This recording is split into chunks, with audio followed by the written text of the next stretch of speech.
The sound hit first, a deep trembling roar that made the ground itself shiver.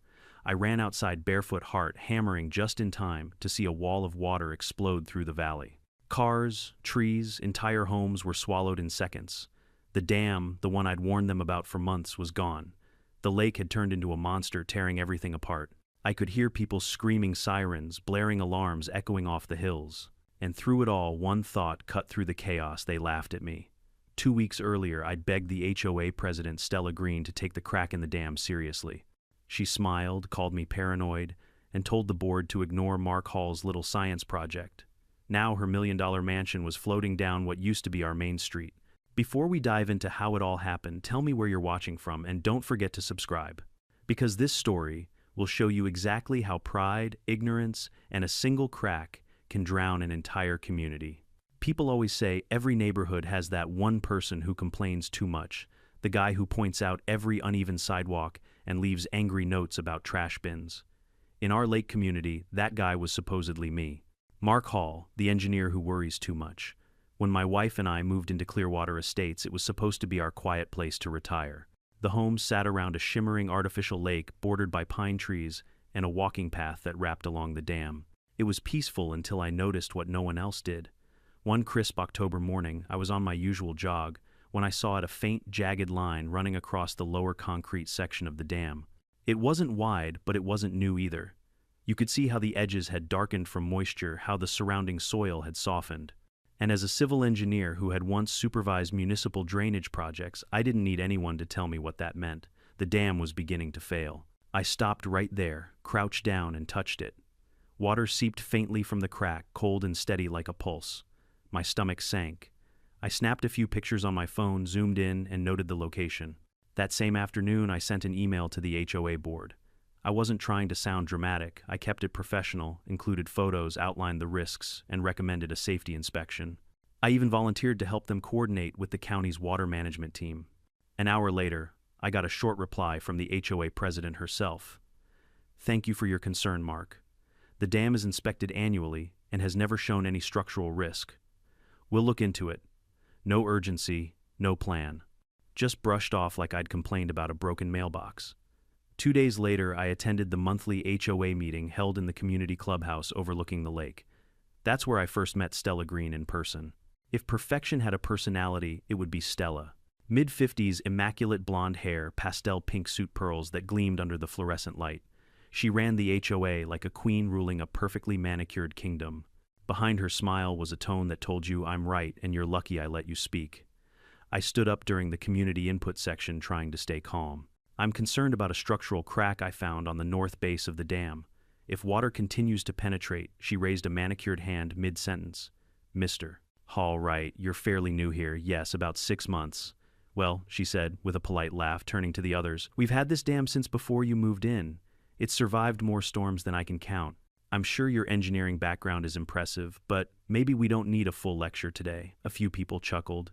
One man whispered, "He's serious, look at him," but no one intervened. I swallowed hard, forcing myself to continue. "This isn't about theory, Stella. The crack is active, it's leaking. You might not see the signs now, but give it a few more weeks of rain." Stella leaned forward, smiling thinly. "Mark, you seem like a nice man, but this community thrives on trust and calm. If we start panicking over every puddle, we'll be living in fear. And I don't run a community based on fear." The way she said "I" instead of "we" told me everything I needed to know. I left the meeting embarrassed but angry. The next morning, I walked by the dam again just to make sure I wasn't imagining things. The crack had widened slightly. Mud had pooled near the base where there hadn't been any before. I took more photos and this time went door to door, showing them to a few neighbors. Some were polite but disinterested. They trusted Stella more than a new guy. One neighbor, old Mr. Roberts, actually patted my shoulder and said, "Relax, Mark. That dam's been there since the 82nds. It's fine." But I knew what fine looked like, and this wasn't it. Later that week, during my evening walk, I saw Stella and a couple of board members inspecting the dam, at least from a distance. They weren't even looking at the base. Stella spotted me and called out, "See, Mark, nothing to worry about." She pointed toward the lake's calm surface, like it proved her point. I wanted to shout that looks could be deceiving, that a dam doesn't fail gradually, it fails suddenly. But what good would it do? That night, I updated my report and sent it again, this time with technical references, diagrams, and even photos comparing the dam's current state to last year's. The next morning, I got a new email, shorter and colder than before. Mark, spreading unnecessary alarm violates HOA community guidelines. Please refrain from contacting members directly or making claims about structural safety without authorization. Stella Green. I sat back in disbelief. Not only did she ignore the problem, she made me the problem. I showed the email to my wife Karen, not the ironic kind of Karen, thankfully. She sighed and rubbed her temples. Honey, maybe let it go. These people aren't going to listen. You've done your part. I can't, I said quietly. If this thing fails, we're all in danger. I can't just pretend it's fine.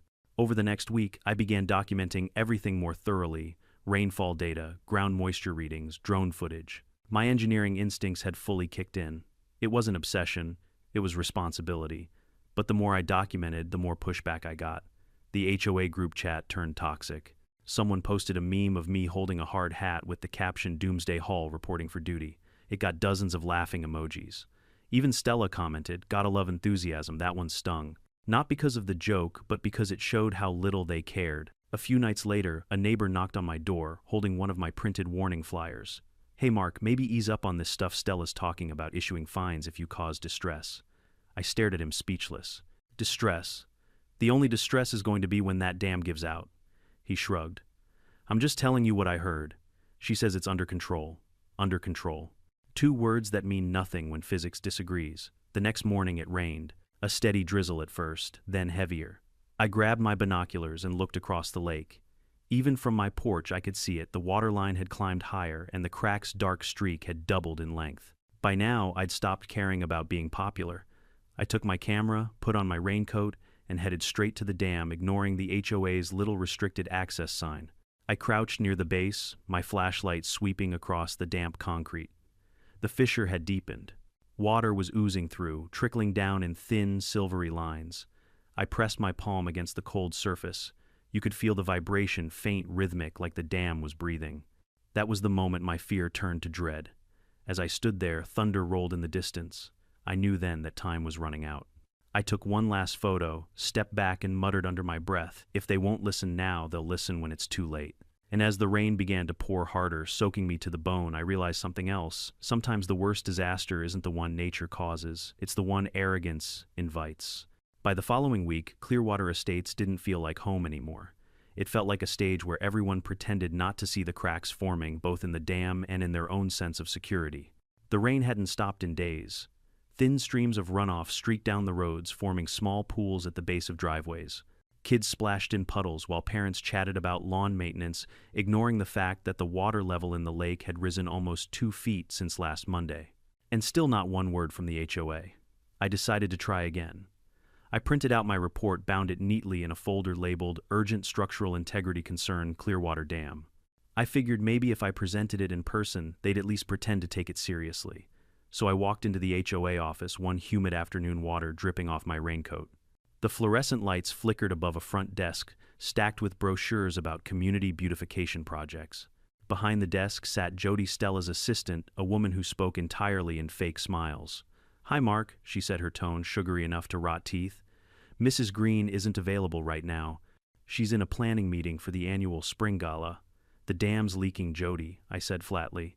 "This can't wait until after the gala." Her smile didn't budge. "I'll make sure to pass along your concerns." I could practically hear the sarcasm dripping from every syllable. I placed the folder on her desk. "Tell her this isn't about concerns, it's about liability." That got her attention. The smile flickered for half a second before she grabbed the folder and muttered, "I'll let her know." That night, I received another email, this one colder than ice. From HOA President Stella Green, subject "Community Conduct Reminder." "Mark, while we appreciate your enthusiasm, spreading exaggerated or alarming information about community infrastructure can cause unnecessary panic. Continuing to distribute unverified reports will result in fines under Section 4B of the HOA Code of Conduct. Please let our licensed inspectors handle all maintenance matters."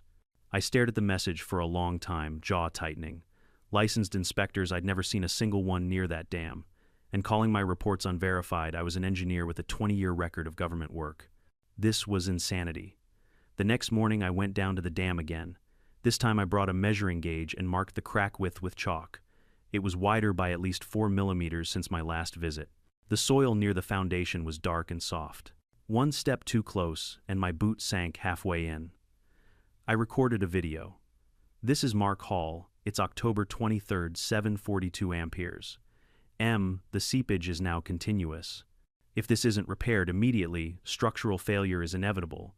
I didn't post it publicly yet, but I uploaded it to the cloud for backup. Something inside me whispered that soon I might need proof. That same day, I found a letter taped to my front door. Notice of community violation. Resident Mark Hall is hereby notified that repeated trespassing on restricted HOA property, the dam, and the circulation of unapproved information are violations of community rules. Continued behavior may result in fines or suspension of community privileges. I laughed bitterly. They didn't fix the dam, but they sure moved fast to protect their reputation. Later that afternoon, I drove to the county water safety department downtown. The front desk clerk, a young guy named Peter, greeted me with a nervous smile. "I'm sorry, sir, but Clearwater Estates falls under private HOA jurisdiction. We can't conduct inspections without a formal request from their board." "Even if there's a risk of failure?" I asked. He hesitated. "We'd need evidence of imminent danger. Photos, measurements, anything official." I handed him a USB drive with everything I'd collected. "Then start with this. If that dam breaks, it won't matter whose jurisdiction it is, it'll flood the entire valley." He promised to forward it to his supervisor, but I could tell he wasn't sure what to do with it. Bureaucracy is like concrete, it only moves when it cracks. When I got home, there were messages waiting for me in the HOA group chat. "Stella Green neighbors, please disregard false information circulating about the dam. There is no risk of failure. We have spoken with a professional consultant and everything is stable. Neighbor 1, thank you Stella, I was worried after seeing those photos from Mark. Neighbor 2, appreciate you keeping us calm, Stella. That guy's been obsessed. That word stung more than I expected. I wasn't obsessed, I was trying to save them. But it didn't stop there. The next morning, someone had taped a note to my mailbox. Maybe focus on your own yard, engineer. That's when I realized Stella wasn't just ignoring me. She was turning the neighborhood against me. The rain kept falling. The lake grew higher. At night, I could hear it from my window, the low humming sound of water pressing against the dam wall, steady and relentless. I couldn't sleep. So I did what I knew best. I analyzed. I pulled up old blueprints of the dam, comparing load distributions, estimated tensile strength, and hydrostatic pressure increase per inch of rainfall. The numbers didn't lie. We were less than a month away from catastrophic failure. The next day, I called Stella directly. To my surprise, she picked up. "Mrs. Green, it's Mark Hall. We need to talk about the dam," she sighed dramatically. "Mark, this again. Honestly, this is bordering on harassment. I've already spoken to a professional, and they confirmed everything is fine." "What professional?" I demanded. "Name, certification, report, anything." She hesitated. "You don't need to know that. The board approved their findings." "Because they told you what you wanted to hear," I snapped. "You're ignoring data. You're ignoring physics." Her voice turned sharp. "You're scaring people, Mark. If you continue this behavior, I'll have to involve legal counsel." The line went dead. For the first time, I felt genuinely afraid, not for me, but for everyone else. Because if Stella was willing to silence me to save face, then no one would be prepared when the dam finally gave way. That night, the rain turned into a full-on storm.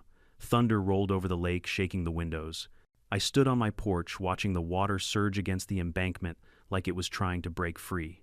Suddenly, my phone buzzed a message from my neighbor Eric, who lived closer to the dam. "Hey man, I think you might be right. There's water leaking out near the lower path. Ground feels soft." Should I call someone? I didn't even respond. I grabbed my flashlight and keys and drove down there myself.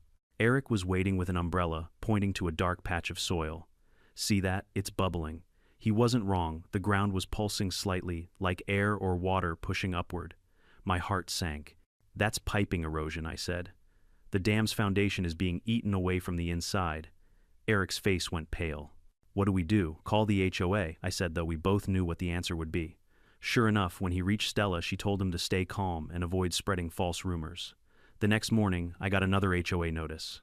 This one was almost comical. "Mr. Hall, you are hereby fined $500 for unauthorized access to HOA property during severe weather. Additionally, any further contact with residents regarding the dam will be considered harassment." I laughed so hard I nearly tore the paper in half. "Harassment," I muttered. "Wait until you see what Mother Nature's planning." Still, part of me was sinking under the weight of exhaustion. Every warning, every photo, every word dismissed. I felt like shouting into a hurricane. That night I stood by my window staring at the stormlit surface of the lake. The wind howled through the trees and thunder cracked so close it shook the glass. For a moment, lightning illuminated the dam in the distance, and I swore I saw it bow ever so slightly, just enough to make me whisper under my breath, "It's starting." But no one else saw it. No one else wanted to. And by the time they did, it would be far too late. The storm that would change everything began on a Thursday. The weather forecast said heavy rain, but the clouds above Clearwater Estates looked like something far worse, a thick, swirling wall of gray pressing down on the lake like a lid. The air felt electric heavy with static. Birds vanished. The silence before the first crack of thunder was suffocating. By noon, the rain came in sheets. Gutters overflowed water rushed through the streets, and the lake swelled high enough to swallow the bottom of the docks. Still, the HOA group chat was full of messages about the spring gala being postponed, not the dam. I watched from my porch, gripping the railing. Every instinct in me screamed that this was the moment. The water was cresting dangerously near the top spillway. One wrong surge, and it could overtop the dam. The first step toward full failure. I grabbed my camera, waterproof jacket, and car keys. "Where are you going?" my wife shouted as thunder cracked above us. "To get proof," I said. "Before they call me crazy again." The roads were slick and half flooded, but I made it to the dam. The wind ripped at my jacket, rain slicing sideways like shards of glass. Even through the storm, I could hear it, a deep guttural rumble, like something alive groaning under strain. The dam was vibrating. I crouched near the base flashlight, trembling in my hand. The crack that had once been hairline now gaped wide enough for me to fit 2 fingers inside. Water was seeping through in bursts, pulsing with every wave hitting the other side. It was like watching the heartbeat of something dying. I started recording. This is Mark Hall, October 29, 3:14 p.m. Continuous leakage through the northern section. Significant displacement visible. The dam is not safe. Immediate evacuation recommended. I sent the footage to the county's emergency response email with the subject line, "Urgent, imminent structural failure, Clearwater Dam." Then I copied Stella and the HOA board, attaching every report I'd ever written. 5 minutes later, my phone buzzed. It was Stella. "Mark," she began, her voice sharp, even over the crackle of static. "What on earth are you doing? You just sent a panic message to the entire board," I shouted over the thunder. "You need to evacuate the residents now. The dam's compromised." "Stop this nonsense," she snapped. "You're scaring people during a storm. The HOA has already spoken with an inspector who confirmed everything is fine." "Who is this inspector?" I demanded. "Name. License number." Anything, she hesitated. "That's none of your concern." Lightning split the sky behind me. "If you don't act now, it will be your concern in about 24 hours when you're chest deep in water." "Mark, calm down," she barked. "You're not in charge here." That was the last thing she said before hanging up. I stared at my phone, rainwater dripping from my hair, fury boiling inside me. "No," I muttered to myself. "Not yet. But I will be when this is over." By nightfall, the storm intensified. Power flickered across the neighborhood. The sound of rain was constant, relentless blending with the low hum of water pounding the dam. I sat by the window flashlight beside me, watching the trees bend under the wind. At 1:03 p.m., the HOA sent an official notice through email. "To all residents, please remain calm. The dam is stable, and the rising water levels are within acceptable limits. Avoid spreading misinformation." Clearwater Estates, HOA President Stella Green. I wanted to throw my laptop through the wall. Stable, my camera footage showed literal water jets spraying from the dam wall. Around midnight, the rain hit a new level of fury. It wasn't just water anymore, it was sound, vibration, chaos. The house shook as wind gusts slammed into it. I could barely see the lake anymore, only the faint reflection of lightning flickering across its surface. I turned to my wife. "Pack a bag," I said. She blinked. "What?" "Just essentials, clothes, papers, flashlights. We're leaving tonight." Her voice wavered. "You think it's really going to happen?" "I don't think," I said. "I know." I helped her into her raincoat, grabbed my hard drive, and loaded everything into the truck. But before we could pull out, headlights approached from behind us. It was a police SUV. A tall deputy stepped out, rain pouring off his hat. "Evening, sir. You Mark Hall?" "Yes." He handed me a paper, soaked but still legible, a cease and desist order from the HOA's legal counsel. "You've got to be kidding me," I said. She called the police now. The deputy gave me an apologetic shrug. "They said you've been trespassing and spreading panic. Look, I don't know the full story, but Maybe stay inside until the weather clears, all right, I could have screamed. Instead, I just nodded. Sure, deputy. Stay safe. He drove off. I stared after him, then looked back at the lake, dark, swollen, angry. Inside, my phone buzzed again, a message from Eric, the same neighbor who'd noticed the bubbling soil before. Mark, something's wrong. The ground near the lower path collapsed. Water's coming through fast. That was all I needed. I didn't care what the HOA said anymore. I grabbed my jacket camera and flashlight and drove straight there. When I arrived, the rain was so heavy I could barely see 10 feet ahead. The dirt path was half-eroded, chunks of it sinking into the torrent below. The dam looked monstrous under the lightning flashes, concrete scarred and trembling with water gushing from multiple cracks now. Eric waved at me, shouting through the storm. It's getting worse. You were right, I know, I yelled back. Get your family out now. I climbed up onto the embankment, shining my flashlight across the surface. You could see the bowing. The entire midsection of the dam had a subtle, horrifying curve. It was no longer resisting the pressure, it was absorbing it. Behind me, sirens started wailing, maybe from town, maybe from other panicked residents finally calling for help. I pulled out my phone, started live streaming. This is Mark Hall. The Clearwater Dam is failing right now. If anyone from emergency services can see this, we need an evacuation immediately. The signal cut in and out, but the footage uploaded anyway. I turned toward Eric, who was helping his wife into their truck. Go, I shouted. Get up the hill and don't stop until you're clear. He nodded, face pale. As I turned back toward the dam, another sound joined the storm, a sharp cracking noise, like a gunshot magnified 1,000 times. The crack had expanded vertically, splitting the concrete seam. Water spurted out, not in drops, but in jets. Oh God, I whispered. I jumped into my truck, flooring the gas. Mud sprayed behind me as I climbed the hill toward home. I glanced in the mirror once, just once, and what I saw made my stomach drop. The center of the dam bowed inward, the middle section dipping like paper under weight. Lightning illuminated it for a fraction of a second, and I saw what looked like a dark line racing across the entire span, a fracture running from end to end. I didn't need to see the rest. I knew what came next. By the time I reached home, the street was already half flooded. I helped my wife into the truck, my voice trembling. We're leaving. Now. She looked back at the lake, her face pale. Mark, is it... A thunderclap drowned her words. I didn't answer. We drove uphill toward the county road, rain hammering the windshield. And behind us, though, faint under the storm, came a sound I will never forget. A deep, drawn-out groan from the earth itself, followed by a crack that shook the air like an explosion. The dam had begun to break. By the time I reached the top of Ridgeview Hill, the storm had turned the valley into a gray, writhing ocean. The rain wasn't falling anymore, it was pouring sideways, driven by winds that felt like they could rip trees from the ground. My wipers barely made a difference.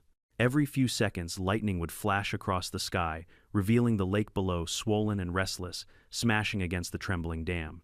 My wife Karen clutched my arm. Mark, please just keep driving. We need to get out. But I couldn't. Not yet. I pulled the truck over near the ridge that overlooked the entire lake and grabbed my binoculars. The dam looked worse than I'd ever seen, a jagged, pale line now split across the middle like a wound. Water sprayed through several openings in violent bursts, shooting 20, maybe 30 feet high. Dear God, I muttered. It's going. Behind me, I could hear the faint hum of other cars climbing the hill, some neighbors finally deciding to leave. But it was too late for most of them. I turned the ignition off. The thunder rolled so deep it vibrated the ground beneath us.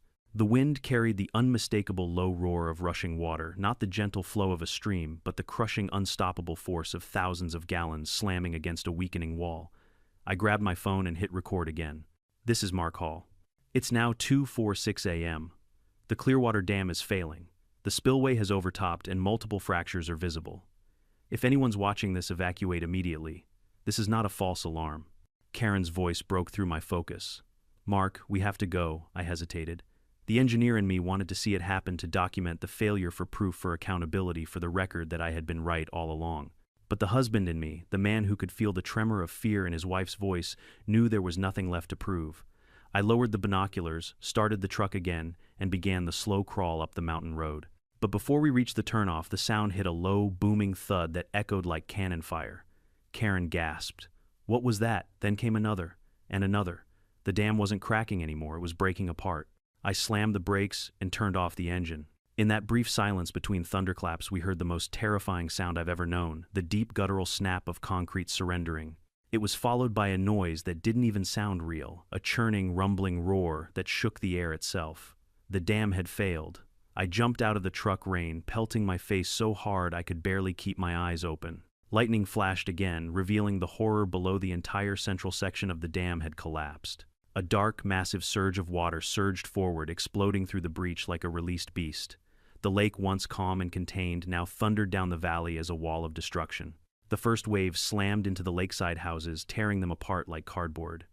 Roofs splintered, walls crumbled, cars flipped and vanished in seconds. Power lines snapped, lighting up the chaos with blue-white sparks. The water devoured everything in its path, roaring louder than any storm. I stood frozen for a moment, unable to breathe. Mark Karen screamed, grabbing my arm. "Get in the truck." I stumbled back inside, my heart pounding. "Hold on," I shouted as I slammed the accelerator. The tires spun in the mud, fighting for traction before finally gripping.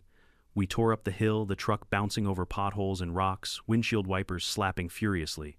Behind us, I could see the glow of lights disappearing one by one, houses, street lamps, everything swallowed by the flood.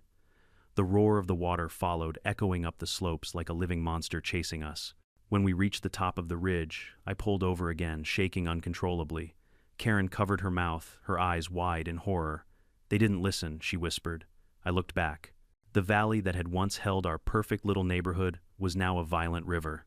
Debris floated everywhere, trees, fences, pieces of rooftops. Somewhere in the chaos I could see the shattered remnants of the clubhouse where Stella had held her precious HOA meetings. It was gone, all of it. I grabbed my camera again, recording the aftermath from the ridge. "It's over," I said quietly. "The Clearwater Dam has completely failed. The entire lower community is underwater. This could have been prevented." Lightning struck again, illuminating something that made my stomach twist, a pink flash near the flood's center. For a moment I thought my eyes were playing tricks on me. But then I realized what it was: Stella Green's house. Her enormous lakefront mansion, the one she bragged about every HOA meeting, was being torn apart by the flood. The foundation collapsed, the structure folding in on itself before vanishing beneath the raging current. The same woman who'd laughed at me for warning her, who called me the paranoid dam guy, was now somewhere in that darkness fighting for her life. For a moment I felt anger, then guilt, then nothing but a hollow, heavy sorrow. Karen reached over and squeezed my hand. "You tried," she whispered. "You did everything you could." I nodded slowly, but my voice trembled. It wasn't enough. We stayed there for nearly an hour, watching as the storm slowly began to weaken. The rain eased into a steady drizzle, and the monstrous roar of water faded into a dull, distant rumble. But the damage was done. Clearwater Estates was gone. When the first rays of dawn finally broke through the clouds, I could see the devastation clearly. The lake was empty, drained into what looked like a massive, jagged canyon of mud and debris. The dam was nothing more than a scarred stump of concrete jutting from the earth. Emergency sirens wailed in the distance as rescue helicopters circled overhead. I could see red and blue lights flickering through the mist, bouncing off the surface of the flooded plain below. I lowered my camera and just stared. All those meetings, all those warnings, all those nights I spent crunching numbers and staring at rainfall charts, and this was the result. The HOA's perfect neighborhood was gone, replaced by ruin. And in that ruin was proof that pride kills faster than any flood. As we drove toward the emergency evacuation center later that morning, I saw familiar faces huddled under blankets, neighbors soaked and shivering, eyes glazed with disbelief. Some were crying, others just stared blankly, their minds unable to process the loss. Then I saw her. Stella Green sat on the curb near the county rescue truck, wrapped in a silver thermal blanket, her hair soaked, her makeup streaked down her face. She looked nothing like the queen of Clearwater Estates. No pearls, no smile, no power. Just a woman who finally realized she wasn't in control. Our eyes met briefly. She didn't say a word. She didn't have to. Everything that needed to be said was already written in the ruins behind her. I walked past without stopping. There was nothing left to discuss. That night, sitting in the temporary shelter, I played back my footage. Every frame told the same story. Warnings ignored arrogance, defended nature, answering with vengeance. And for the first time since moving to Clearwater, I felt something unexpected: peace. Because the truth had finally spoken for me louder than any words ever could. At first there was silence, that eerie, breath-holding kind of silence that comes right before the world decides to break apart. Then came the sound. It wasn't just loud, it was colossal, a roar that rolled through the valley like thunder trapped in a canyon, shaking windows and rattling bones. From our vantage point on Ridgeview Hill, I watched as the dam, or what was left of it, gave up completely. The remaining wall folded inward like it had been punched by a giant hand. The ground shuddered beneath my feet. Karen gripped my arm so tightly, her nails dug into my sleeve. The lake didn't drain it, exploded. A towering surge of water erupted from the breach, bursting outward in every direction, carrying chunks of concrete the size of cars. The surge smashed into the first row of homes within seconds. Roofs splintered. Fences disintegrated. Entire vehicles were lifted and tossed like paper boats. And then came the wave. It was easily 40 feet high, maybe more, rolling forward with unstoppable momentum. It slammed into Clearwater Estates, sweeping through streets I'd once walked every morning. The sound of destruction was unlike anything I'd ever heard, metal groaning glass, shattering trees, snapping, and somewhere within it all the faint screams of people who hadn't escaped in time. Karen turned away, burying her face into my shoulder. "Oh my God, Mark, those were our neighbors." I couldn't speak. My throat felt locked. The only thing I could do was stare, recording everything through my trembling camera lens, not because I wanted to, but because I needed to. Someone had to remember what happened here, in case the world tried to forget. Down below, the chaos unfolded in waves both literal and human. People climbed onto rooftops as the flood tore through backyards. Others clung to streetlights or trees, their silhouettes flickering against flashes of lightning. Emergency sirens wailed from somewhere in the distance, faint and futile. And there in the middle of it all stood the remains of Stella Green's mansion. Her pristine lakeside masterpiece, the one she loved to show off during HOA meetings, was half submerged, tilting like a sinking ship. I zoomed in through my lens just in time to see its second floor collapse inward, sending a plume of water and debris into the air. It vanished beneath the flood, leaving nothing but a swirl of foam and broken shingles. It didn't feel satisfying. It didn't even feel like justice. It felt like watching someone's arrogance drown an entire community. Karen's voice was barely a whisper. "Do you think she—" "I don't know," I said, my voice hoarse. "But she did this." We stayed there for nearly an hour, watching as the lake transformed into a river of destruction, stretching miles downstream. The flood carried everything: patio, furniture, fences, propane tanks, pieces of people's lives, twisting them together into a churning torrent of ruin. When dawn finally arrived, the rain began to ease. The storm clouds tore open, revealing a faint orange glow on the horizon. Steam rose from the flooded valley, giving the whole scene an otherworldly stillness. We drove slowly down the opposite side of the ridge, toward the county evacuation center. The road was covered in mud and debris, and fallen trees forced us to weave through the wreckage. Everywhere I looked, there was silence, the kind that follows when nature finishes punishing arrogance. We passed the first stretch of homes that had been spared, those built higher on the hillside. Their owners stood outside, pale and trembling, staring at what used to be their neighborhood. One woman was on her knees in her driveway praying. A man clutched a photo frame, mud streaked across the glass. When we reached the community center, it was chaos. Emergency vehicles lined the parking lot. National Guard trucks unloaded supplies. Reporters shouted questions at drenched survivors. I parked near the entrance and just sat there watching people stumble inside barefoot, covered in mud, carrying pets or children, eyes vacant. Then I saw her. Stella Green. She was sitting on the curb, wrapped in a silver rescue blanket. Her hair was matted and tangled, her pink suit stained brown with mud and soot. She looked hollow. No clipboard, no smirk, no power. Just a broken woman who had finally met something she couldn't control. A paramedic crouched beside her, offering water. She didn't even look up. Her hands trembled in her lap, and for the first time I saw fear, real, unfiltered human fear. I stood there in the drizzle watching her. Part of me wanted to confront her, to shout, "I told you," until my voice broke. But when I opened my mouth, nothing came out. What was the point? The water had already said it louder than I ever could. Karen tugged at my sleeve. "Mark, let's go inside." I nodded, leading her through the crowd. Inside, volunteers handed out blankets and coffee. The smell of wet clothes and smoke filled the air. A TV mounted on the wall showed live aerial footage of Clearwater Estates, or what was left of it. From above, it looked like a war zone. Entire blocks were gone, replaced by swirling brown water and shattered debris. The anchor's voice cracked as he read the caption, "Breaking Clearwater, dam collapse, dozens missing, hundreds displaced." A county official stepped up to a makeshift podium and began briefing the press.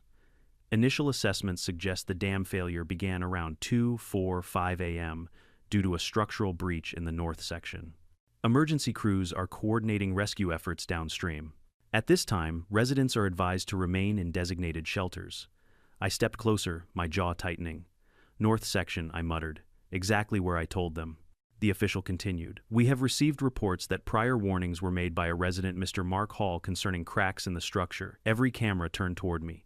Someone whispered my name. I froze. The official gestured toward me. Mr. Hall, would you like to make a statement? Karen squeezed my hand, whispering. You don't have to. But I did. I walked to the podium, drenched and exhausted, facing a room full of cameras and microphones. My voice shook, but I forced the words out. I warned them, I said quietly. Not once, not twice, for months. I gave them photos, data proof. They laughed. They called me paranoid. They told me to stop spreading fear. And now? I paused, glancing at the TV behind me, where the image of the destroyed neighborhood filled the screen. Now our homes are gone. People are missing. And it didn't have to happen. I took a deep breath. If you want a statement, here it is. This isn't just a natural disaster. It's a man-made one built on arrogance, pride, and the refusal to listen.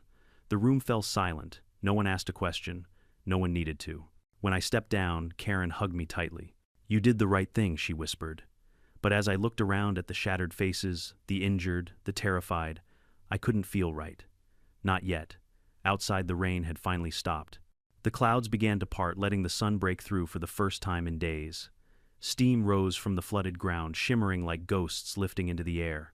I walked out into the light and turned toward what used to be Clearwater Lake. From here, I could see the empty basin, a gaping wound in the earth lined with mud and ruin. It was strange in its emptiness. It almost looked peaceful again. The water was gone. The noise was gone. But the silence left behind was deafening. And as I stood there, one thought wouldn't leave me. When nature speaks, you either listen or you drown. The morning after the flood felt like the end of the world. The air was thick with the smell of mud and gasoline, the sky gray and heavy with mist. Everywhere I looked, there was silence, not peaceful silence, but the hollow kind that comes after everything familiar has been erased. When the helicopters finally stopped circling, the true scale of the destruction began to show. Clearwater Estates wasn't a neighborhood anymore. It was a scar. A brown, broken wasteland filled with shattered roofs, cars half buried in silt, and tree trunks lodged in places no tree should ever be. The beautiful blue lake that once reflected sunsets and fireworks was gone, drained into the valley like a bathtub with its plug pulled. Karen and I were allowed back down the ridge with a convoy of emergency crews and National Guard vehicles. The tires sank deep into mud that used to be roads. As we passed what was once our street, I saw pieces of my neighbors' lives scattered like confetti from a cruel celebration. A child's bicycle twisted in a fence, a couch lodged in a tree, a photo album open face down in the dirt. Nobody spoke. The rescuers just moved methodically, searching, calling out names, marking houses with orange paint when they found nothing but debris. At the center of what used to be the dam stood a gaping crater, jagged concrete teeth jutting out like the remains of some ancient beast. Water still trickled weakly through the broken channels, glistening in the gray light. I stopped and stared, trying to comprehend how something so solid, so permanent, could have simply ceased to exist. That's when I heard a familiar voice behind me. Mark Hall. I turned around. It was Detective Sarah Monroe from the County Emergency Task Force, mid-40s, sharp eyes beneath a soaked baseball cap. She extended a gloved hand. We've been reviewing your reports. You're the engineer who sent those warnings, right? I nodded, too tired to speak. She sighed. We found your emails and videos. The timestamp lines up perfectly with the dam's initial breach. My throat tightened. So, they believe me now. Sarah gave a small, sympathetic smile. Let's just say you were right, tragically right. We're compiling evidence for a full negligence investigation. The HOA's leadership is in deep trouble. Stella, I asked. She's alive, Sarah said, glancing down the hill toward the emergency camp. But she won't be smiling anytime soon. I looked where she pointed. In the distance, a news crew surrounded a woman sitting on a folding chair, wrapped in a blanket, her hair a mess of mud and rain. Even from far away, I could tell it was Stella Green. The once pristine queen of Clearwater Estates now looked like a ghost of herself. She stared at the wreckage with glassy eyes, unresponsive to the reporter's questions. A National Guard officer stood nearby, watching her like she might collapse at any moment. I wanted to walk over to tell her everything I'd kept bottled up for months, the anger, the frustration, the endless nights of being ridiculed and silenced. But the closer I got, the more I realized it didn't matter anymore. Stella had already been punished, and not by me. When she finally noticed me, her eyes flickered with faint recognition. "Mark," she whispered, her voice raw. I didn't know." "Yes, you did," I said softly. "You just didn't listen." Her lip trembled, but no tears came. "They told me it was fine. The consultant said it was nothing serious." I shook my head. "You didn't need a consultant. You needed humility." For a long moment, neither of us spoke. Around us, the floodwaters gurgled softly through the ruins, carrying away the last traces of what had once been her pride. "Finally," she said. "They're charging me, aren't they? Negligence, obstruction, falsifying safety documents. I imagine that's just the start," I said. Stella looked down at her hands, the blanket slipping from her shoulders. "I thought I was protecting the community. I thought if I kept people calm, it would all be fine." I stared at her, my voice quiet but sharp. "Calm isn't the same as safe. You protected your image, not your people." Her gaze dropped to the mud. I left her there because there was nothing more to say. Later that day, county officials gathered everyone who'd survived at the Civic Center downtown. The room was filled with the smell of damp clothes and fear. The mayor stood at a podium flanked by National Guard officers and FEMA representatives.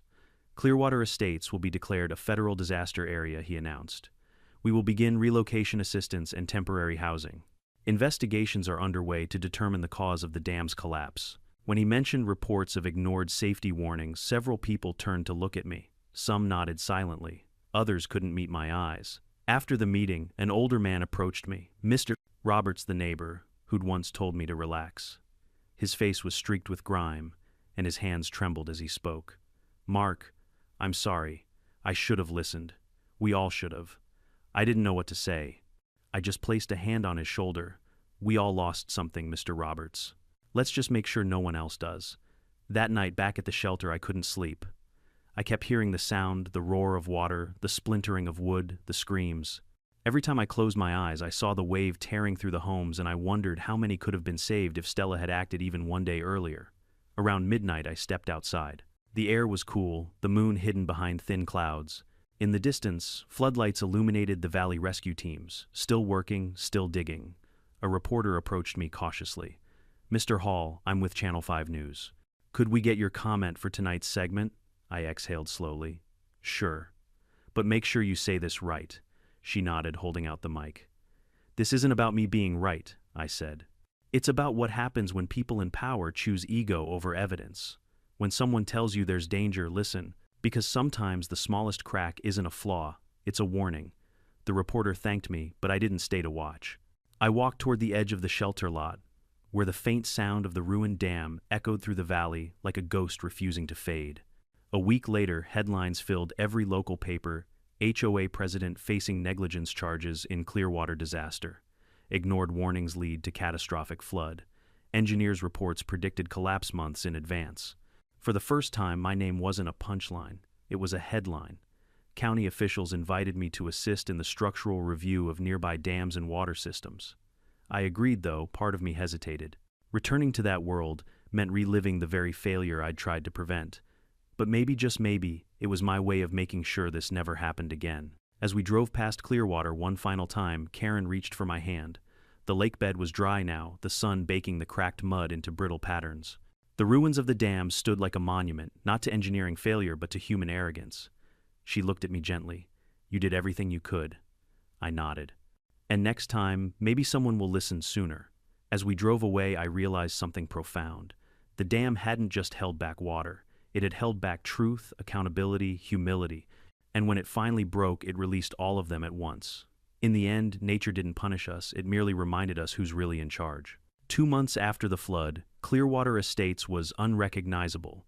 The once glittering neighborhood had become a desolate plain of cracked mud, rusted metal, and shattered foundations. The smell of stagnant water still lingered, mixed with the sharp bite of diesel from construction trucks clearing debris.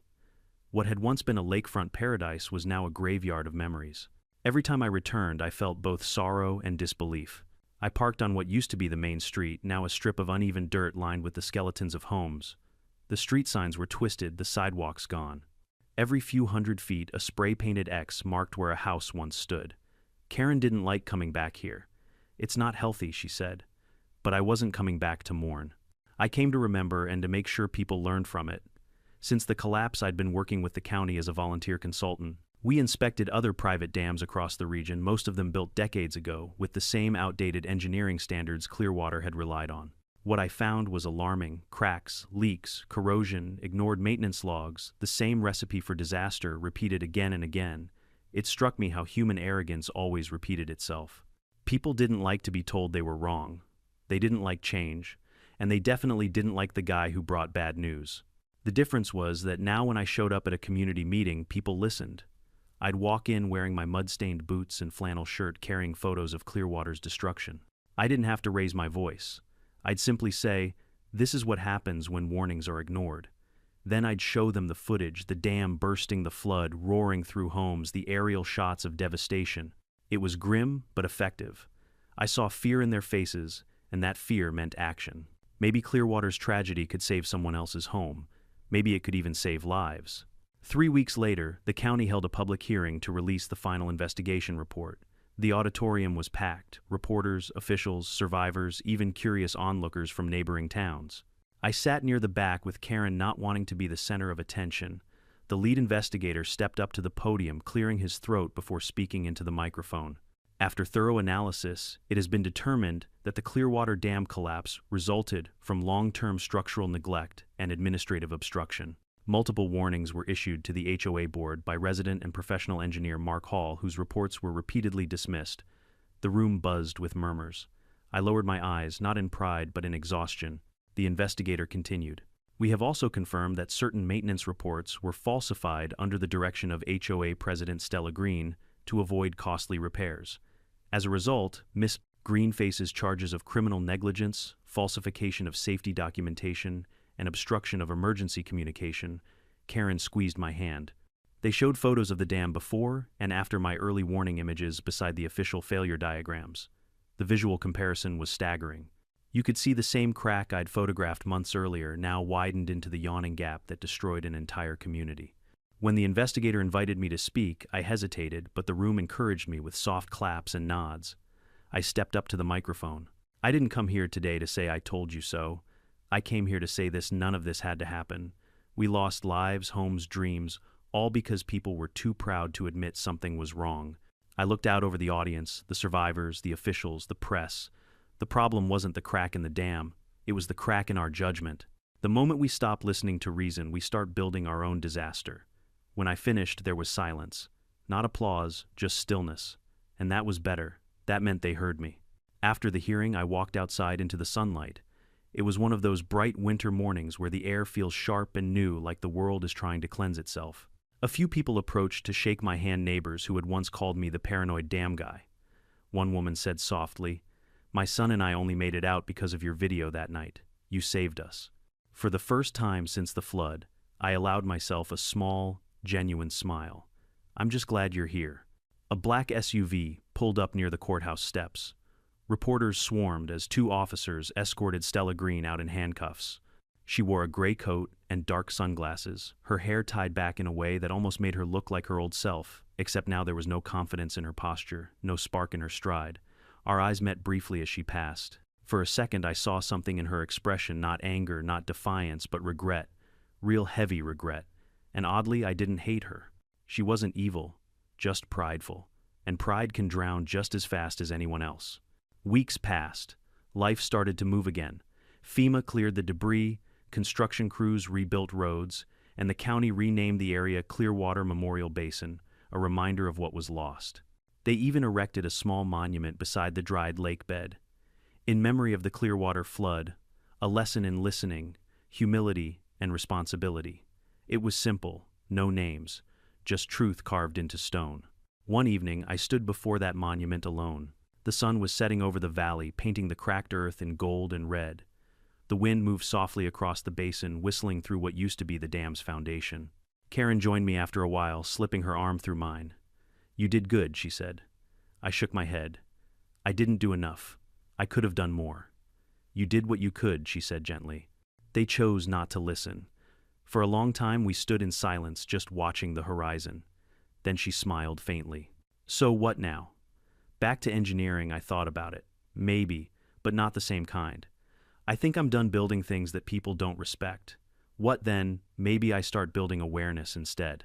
A few months later, I launched a small nonprofit with the county's support, the Hall Foundation for Structural Safety Awareness. We worked with homeowners associations, local governments, and schools, teaching them how to identify early warning signs of structural risks, cracks, leaks, shifts, and more importantly, how to take them seriously. We weren't building dams, we were building responsibility. Our first seminar was held in a neighboring community center. As I stood at the podium looking out at the audience, families, board members, even teenagers, I felt something I hadn't felt in a long time: hope. I started my talk the same way every time. I'm not here to scare you. I'm here to remind you. Water doesn't care about pride. Nature doesn't wait for paperwork. And warnings don't go away just because you ignore them. When I finished, I showed them the photo, the one I'd taken that first morning of the tiny crack on the dam. Just a thin, dark line in the concrete. Something anyone could have dismissed. Then I showed them the next photo, the flood, the wall of water tearing through homes. The room always went silent after that. And that silence, that moment of realization, became my new mission. Months later, standing once again above what used to be Clearwater Lake, I took a deep breath. The earth had healed a little. Grass was sprouting across the dry basin. Birds had returned. Life, in its quiet persistence, had begun to reclaim what human negligence destroyed. I whispered to the wind, maybe now they'll listen. The breeze carried the sound of rustling leaves, the faint trickle of a new stream forming along the valley floor, a sign that nature, despite everything, forgives. I turned toward my truck, the sunlight glinting off the old plaque behind me, and for the first time since the flood I felt light again. Because sometimes justice isn't a courtroom verdict. Sometimes it's a lesson carved into the landscape, one no one will ever forget. When someone warns you about danger, don't dismiss them because their truth makes you uncomfortable. Pride and denial are far deadlier than any flood. We all have a responsibility to listen, to act, and to protect each other before tragedy strikes. So, tell me in the comments, what would you have done if you were in my place? And don't forget to subscribe, because next time the storm might not wait for a second warning.